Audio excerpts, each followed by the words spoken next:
Nestlé. A brand that changed the world, but at what cost? Nestlé.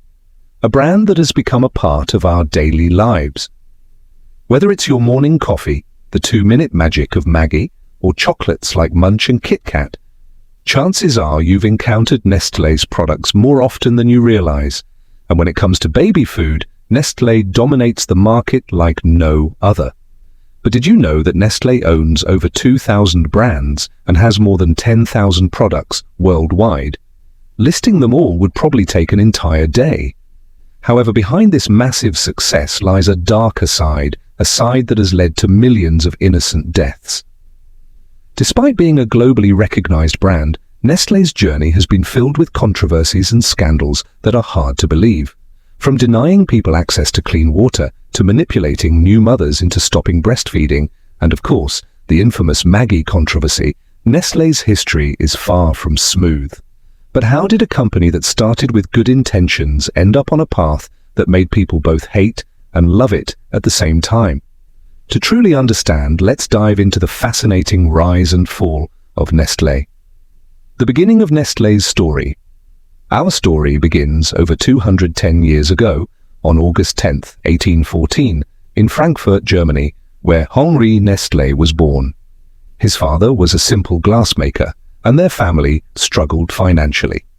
At a young age, Henri decided he wouldn't follow in his father's footsteps. Instead, he started working under J.E. Stein, a pharmacist in Frankfurt.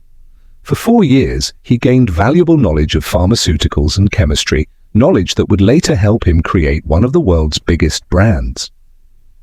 After leaving the pharmacy, Henri moved to Switzerland for personal reasons. There, he started selling a special type of liquor meant to be consumed after meals. Unfortunately, it failed in the market. Undeterred, he tried his hand at producing vinegar, rum, and fertilizers, but these businesses also failed. The birth of baby formula. At the same time, Europe was facing a serious crisis, a high infant mortality rate, especially among babies whose mothers couldn't breastfeed. These babies suffered from malnutrition and had very low survival rates. Henri, who had no children of his own despite many attempts, felt deeply connected to this issue. He decided to find a solution, an alternative to breast milk that could save millions of babies' lives. Henri began studying breast milk and experimented with different ingredients. But for years, he failed. He lacked both money and resources, but he refused to give up. He borrowed funds and continued his research. Finally, in 1867, after years of struggle, Henri successfully developed a breast milk substitute made from cow's milk, wheat flour, and sugar. With the help of his friend Jean Balthazar, a human nutrition scientist, Henri removed acids and starch from wheat flour to make it easier for babies to digest. This formula was called farine lactée, and to sell it, Henri founded Nestlé, a life-saving innovation. There was just one problem. How would he convince people to buy it? At the time, another German scientist, Justus von Liebig, had created a similar baby formula, but it lacked essential nutrients, earning it the nickname deadly soup for babies. As a result, people were terrified of baby formulas. But then something incredible happened. A premature baby on the brink of death was given Henri's formula, the only option available. Miraculously, the baby began to recover and soon became completely healthy. Even doctors were shocked, as they had already lost hope. This incident changed Nestlé's fate overnight. Doctors began recommending Henri's formula, and soon it was in high demand across Europe.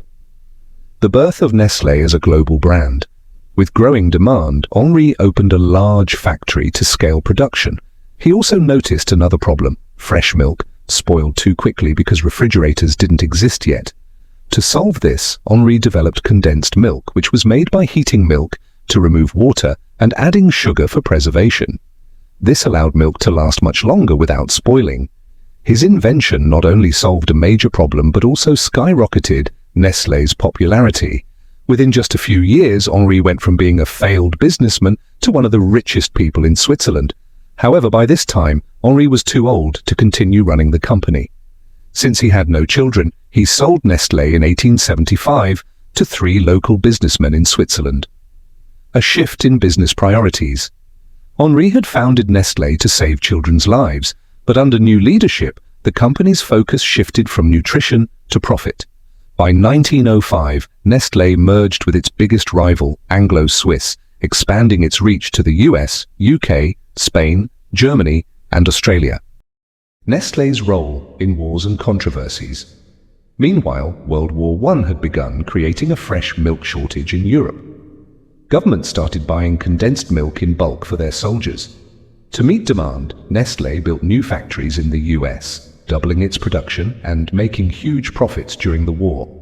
But after the war, when fresh milk became available again, Nestlé faced an overproduction crisis and fell into debt. To survive, Nestlé expanded its product range, introducing chocolates and powdered beverages in the 1920s. Then came Nestlé's biggest breakthrough, Nescafé, in 1930. The rise of Nescafé and Nestlé's global domination. Before Nescafé, making coffee was a time-consuming process, roasting, grinding and brewing. But with Nescafé, you just had to mix it with hot water or milk and your coffee was ready in seconds.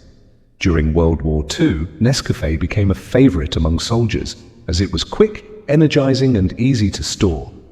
Between 1938 and 1945, Nestlé's sales skyrocketed to $125 million, an enormous figure for that time.